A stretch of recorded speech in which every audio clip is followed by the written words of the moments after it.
The first real freeze came without mercy. Eleanor Whitaker noticed it at dawn, when the water bucket beside the back door had turned into a solid block of ice. The prairie wind had shifted overnight, sweeping down from the north in a long, breathless howl that rattled shutters and slipped through the smallest cracks in the cabin walls. By mid-morning, frost clung to the inside corners of the windows. The settlement had known cold before. Everyone who chose to homestead this far north understood that winter would test them. But this felt different. The air had weight to it. It pressed against the lungs and stiffened fingers within seconds. Across the open field, smoke rose from the other cabins, thin gray ribbons against a pale sky. A silent signal. Everyone was burning fuel early. Eleanor wrapped her wool shawl tighter and stepped outside. The snow was still shallow, only ankle deep, but it squeaked sharply beneath her boots, a sure sign of dropping temperatures. She scanned the neighboring homes. Samuel and Clara Boone were hauling split logs from their stack supply into their lean-to. Old Mrs. Hargrove was stuffing straw along the base of her cabin. The brothers, Nathaniel and Josiah Reed, were reinforcing their animal pen. No one spoke much. Words froze in the air just as easily as water. That evening, Eleanor called a meeting. If this winter meant to break them, it would not find them unprepared. They gathered inside the largest cabin, the Reed's place, where a wide stone hearth dominated one wall. The fire snapped loudly, devouring thick oak logs, but even its glow seemed fragile against the creeping cold outside. Eleanor laid out what she had observed. "We're losing heat faster than we can replace it," she said plainly. "If this continues, wood alone won't carry us through January." Heads nodded. Clara suggested packing mud into visible cracks between logs. Samuel proposed adding interior insulation, whatever they could find. Old Mrs. Hargrove quietly recommended something her father once did in harsher winters, lining the inner walls with layered fabric and straw. By morning, the settlement moved as one. They tore apart and used crates for boards. They packed mud and clay between log seams. They hammered cloth, old flour sacks, worn blankets, against interior walls, trapping pockets of air. Straw was wedged along the baseboards and under door frames. Even the smallest gap received attention. By the third day, the cabins felt different. Not warm, but steadier. The firelight lingered longer before surrendering to the cold. It wasn't comfort. It was survival. The problem with winter was not the cold itself. It was duration. Wood piles that seemed generous in October could disappear by February. Eleanor had counted her stack twice already, calculating how many logs she could afford to burn each night without running empty before spring thaw. The Boone family faced a similar concern. The Reeds had more wood, but also more livestock to shelter. So Eleanor proposed something radical for independent homesteaders. One shared woodpile.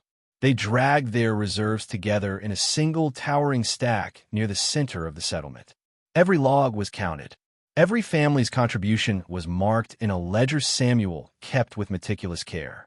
They agreed to ration equally per household member, not per family. It was a risk.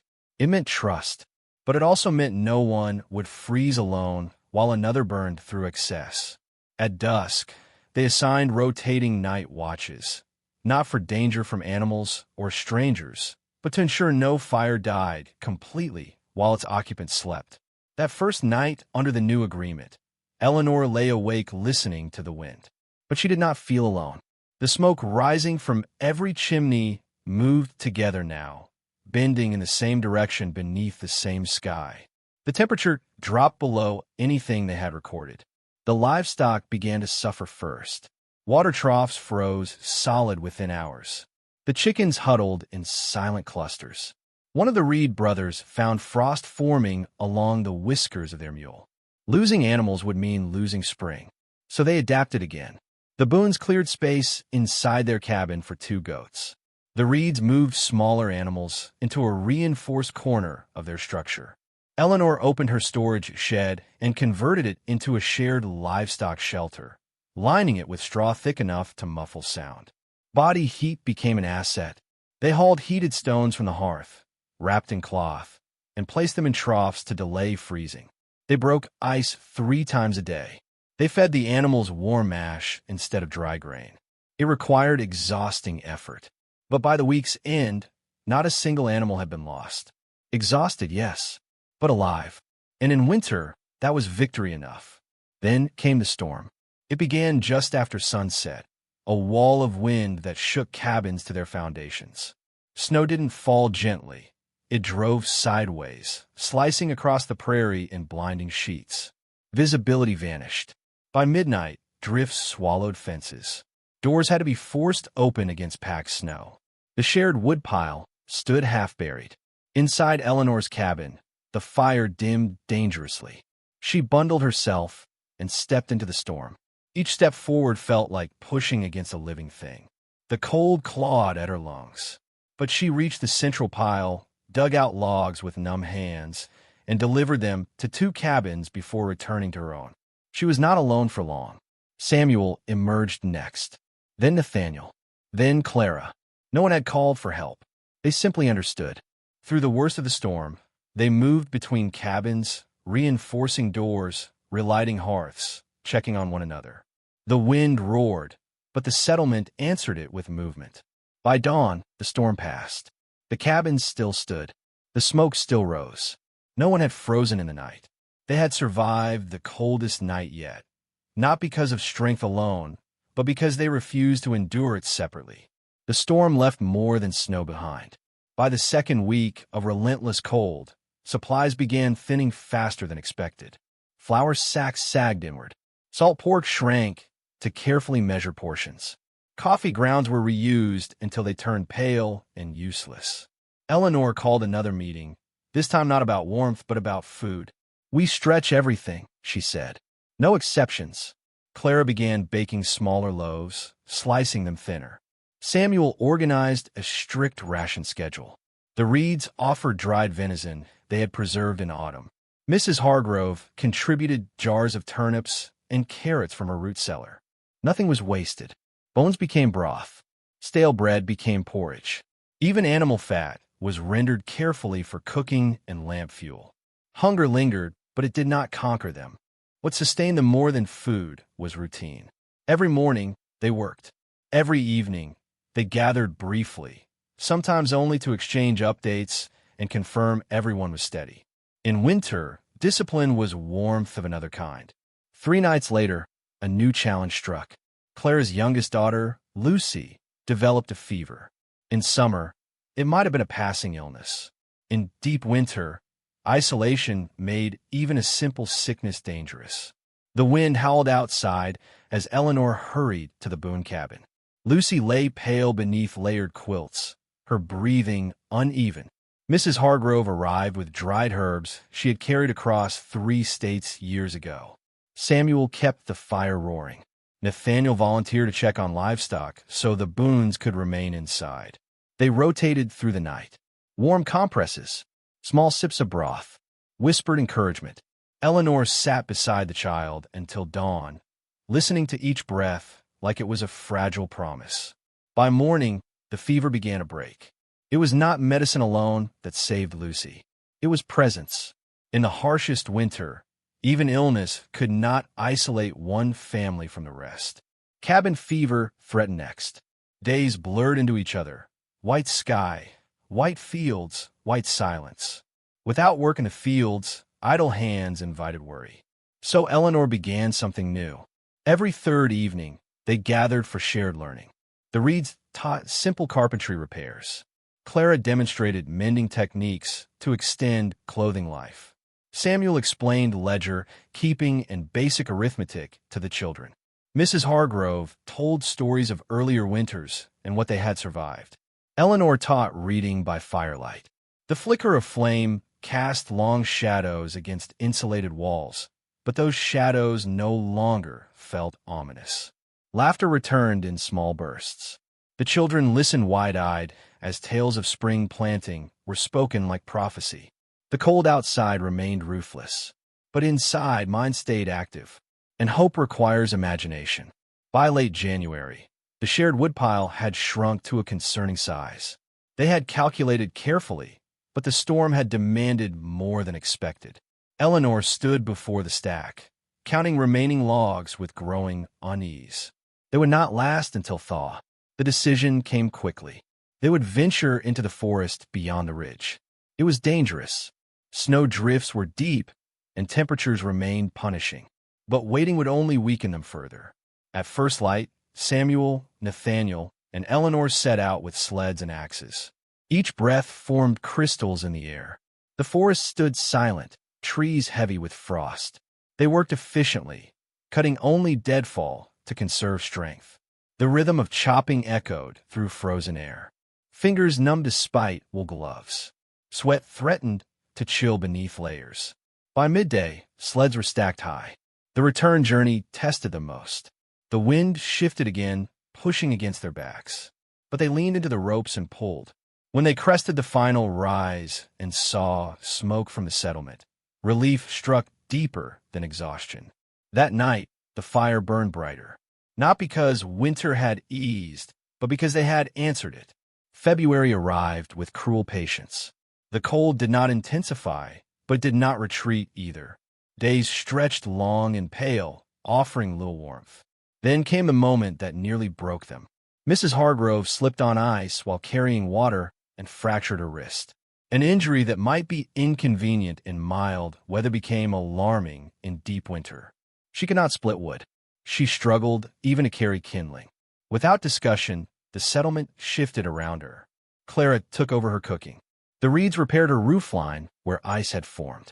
Samuel adjusted the wood ledger to account for her reduced ability to contribute labor. Eleanor moved into her cabin temporarily during nights of severe wind. No one framed it as charity. It was continuation. That evening, as wind battered the settlement once more, Eleanor stepped outside and looked at the cluster of cabins. Walls reinforced, chimneys steady, snow packed high around their foundations like natural insulation. They had endured storm, sickness, hunger, fear, and injury. Winter had tried to isolate them. Instead, it had woven them tighter. And somewhere beneath the frozen soil, spring waited, silent, patient, inevitable. The strangest morning of winter arrived without warning. Eleanor stepped outside at dawn and noticed something unfamiliar. Silence. No wind scraping across the plains. No shutters trembling. No snow drifting sideways through the air. The world stood still beneath a pale blue sky. For the first time in weeks, smoke rose straight up from the chimneys. The cold remained sharp, biting at exposed skin within seconds, but the absence of wind changed everything. The settlement moved carefully, almost suspicious of the calm. Samuel inspected the woodpile. Still holding, Clara shook out bedding in the brittle sunlight. Nathaniel and Josiah checked the livestock shelter, finding the animals restless but healthy. Even Mrs. Hargrove stepped outside, her wrist wrapped and supported, determined not to be confined to her cabin. The silence felt fragile, like thin ice over deep water. But it gave them something they hadn't felt in months. Relief. Eleanor knew calm weather could not be wasted. If the wind stays down, she said, we harvest ice. It seemed backward, gathering more of what had nearly destroyed them. But ice, stored properly, meant preserved food deep into summer. The nearby pond had frozen thick and solid. Samuel tested it carefully with an iron rod before anyone stepped forward. The surface held firm. They cut blocks in steady rhythm. Axes struck. Ice cracked. Large squares were pried loose and hauled onto sleds.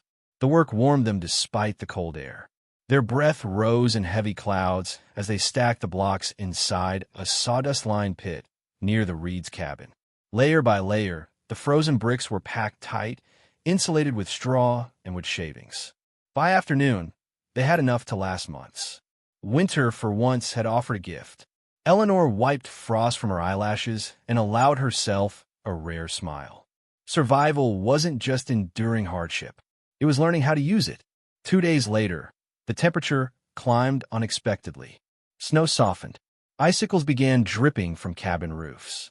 For a brief, reckless moment, hope surged. But pioneers understood fall springs. By evening, the temperature plummeted again, harder than before. The melted snow refroze into treacherous ice. Paths between cabins became slick and dangerous. Doors froze into place. Nathaniel nearly slipped while carrying water. Clara's bucket shattered against frozen ground. The brief thaw had weakened structures too. Moisture seeped into packed mud insulation, then hardened into rigid seams that split under pressure. They worked late into the night, repairing damage. Winter had reminded them it was not finished. Eleanor gathered everyone inside her cabin once repairs were complete. "We don't celebrate until the ground softens for planting," she said quietly. No one argued. They had learned patience the hard way. Food stores reached their lowest point in early March. The ledger Samuel kept showed narrow margins, barely enough flour, dwindling salted meat, root vegetables shriveled but edible. So Eleanor proposed something symbolic. One shared meal. They combined what remained of their best ingredients. Clara prepared a stew thick with venison and root vegetables. Mrs. Hargrove added the last of her preserved herbs. The Reeds contributed smoked meat. Samuel offered a precious handful of coffee, saved for a special moment. They set a long plank table across 2 barrels inside the largest cabin. Children sat shoulder to shoulder with adults. Bowls were filled carefully, equally. Steam rose from the stew like a promise. It wasn't a feast by summer standards, but after months of restraint, it felt abundant. Laughter returned, not cautious this time, but genuine. Stories overlapped. Even the wind outside seemed less threatening. The meal did more than fill stomachs. It reminded them why they endured together. It happened quietly. Eleanor noticed it while collecting firewood near the southern edge of the settlement. A patch of earth, small, barely visible, had darkened where snow had thinned. She knelt, brushing away remaining frost with her glove.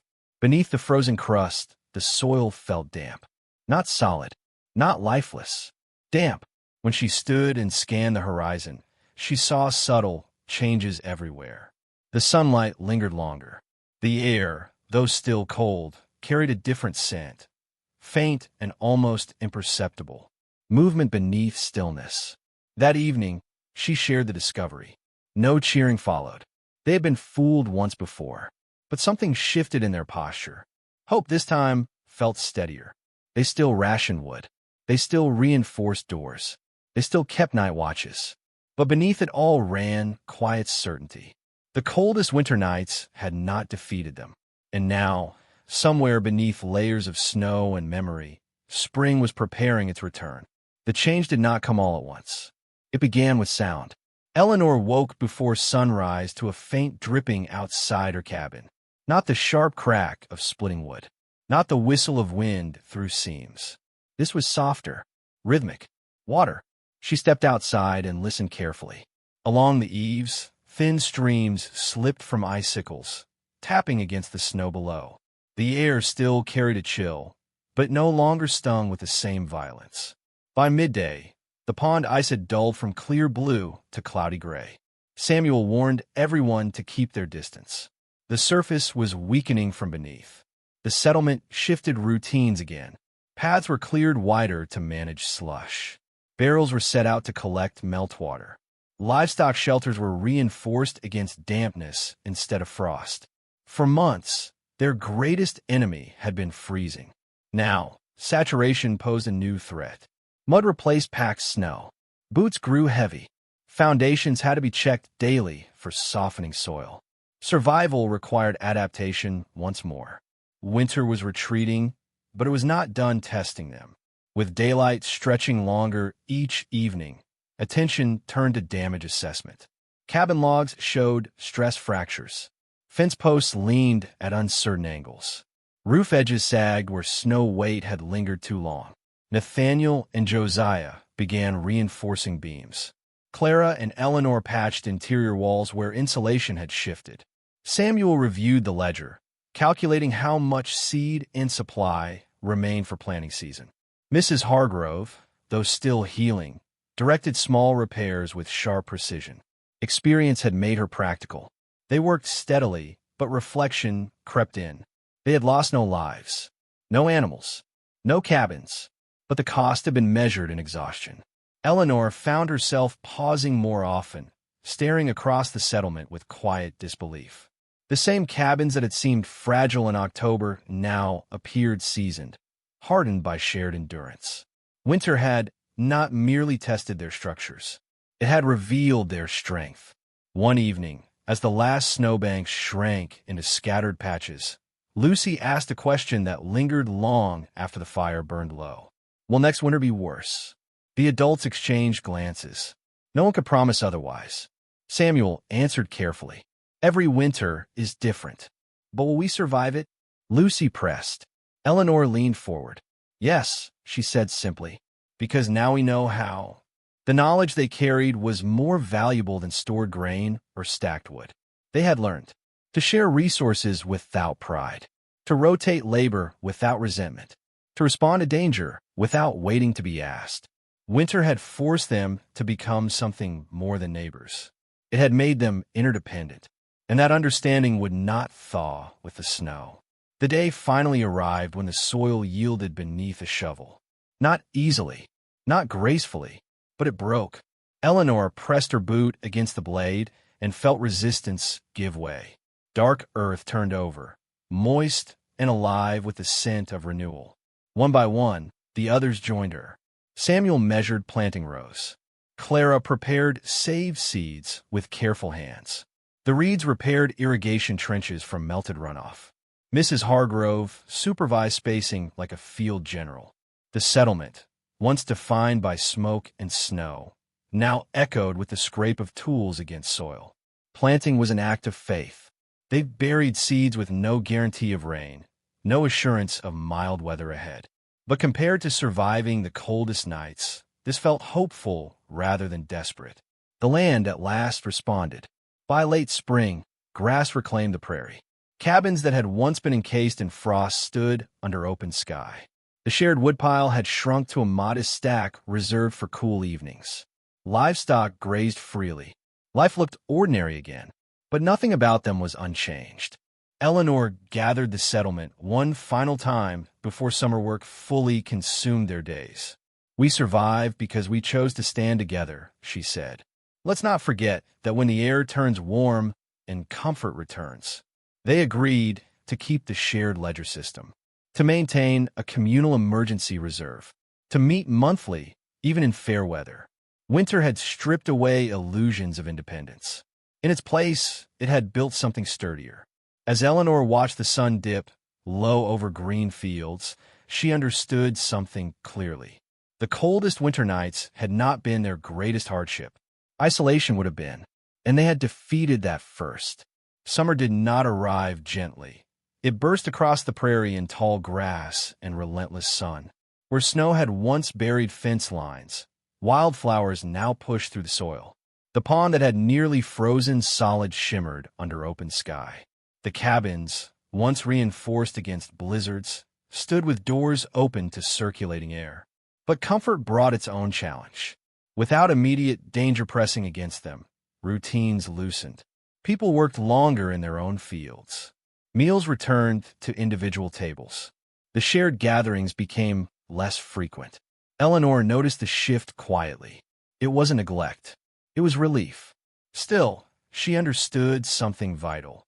Unity built in crisis must be maintained in peace. So she proposed a midsummer work day, one task completed together, no matter how busy everyone felt. They chose to build a proper communal storehouse, not because they needed it that day, but because winter would come again. The structure rose at the center of the settlement, where the shared woodpile had once stood. Samuel drafted careful measurements. Nathaniel and Josiah framed the walls with stronger joinery than before. Clara stitched grain sacks specifically sized for storage bins. Mrs. Hargrove oversaw ventilation placement to prevent spoilage. Eleanor coordinated the labor schedule. They worked through heat instead of frost this time. Sweat replaced numb fingers. Laughter replaced strained silence. The storehouse symbolized more than preparation. It was proof of memory. They refused to forget what cold had taught them. By late August, the building stood complete, solid beams, elevated flooring, sealed roof. Inside, empty shelves waited. They would not remain empty long. Autumn approached with golden fields and heavy crops.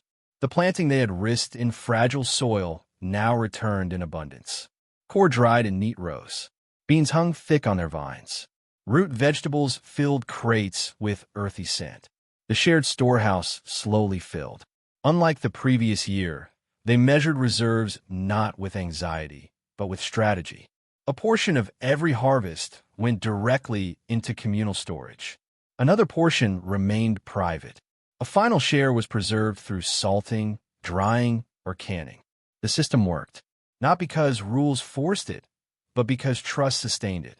One evening, as they tallied supplies, Lucy pointed toward the sky where early geese flew south.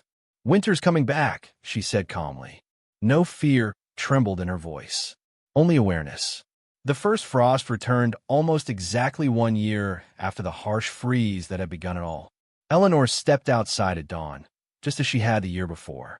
Ice traced delicate patterns along the bucket's rim, but the water inside had not frozen solid. Smoke rose from chimneys, steady and prepared.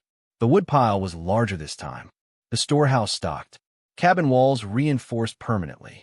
Livestock shelters upgraded. When they gathered that evening, no emergency meeting was required. Instead, they reviewed plans calmly. Night watch schedules were set early. Firewood rations calculated conservatively. Food reserves checked twice. Winter would not catch them unaware. And this time, they welcomed the challenge, not recklessly, but confidently.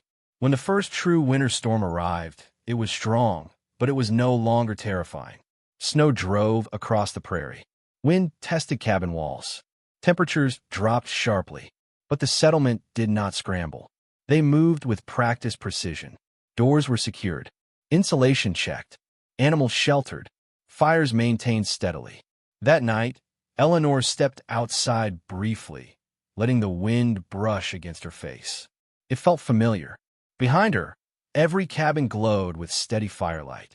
Smoke curved into the dark sky, unified once more.